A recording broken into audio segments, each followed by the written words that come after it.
Уважаеми зрители, тази година имаше много сензации в шоу-бизнеса. И безспорно, най-голямата сензация беше един певец, кореец, който е по-известен дори от Слави Трифонов. Това е мой приятел Псай. Аз съм щастлив, че той е при мен, за да празнуваме заедно новогодишната нощ и по стара корейска традиция да заколим кучето и да направим от него бахор. Кажете добър вечер. Добър вечер и от мен, Бай Псай. Това е Бай Псай.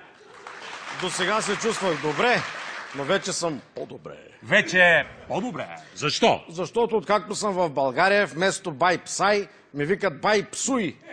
От колко време сте в шоу-бизнеса, Бай Псуй?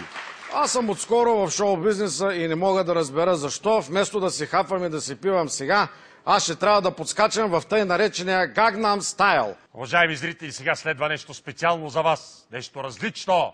Дори от балета на ГДР. Един танц, който макар да е южнокорейски, го владеят всички българи, които са подпинали по време на новогодишната нощ на площада. Представям ви Gangnam Style!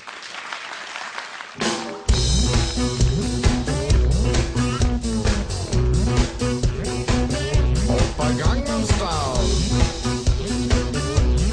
Gangnam Style. Manginta sarogo inga jogi nyoja. Kokiga jani yoyo adu punto inna yoja. Pamiyo meshijan nitu gawa jinna yaja kudam panchan inna yoja. Nana sana na jene loma kutta saro. Urga sana kutishi ilgu jode washate.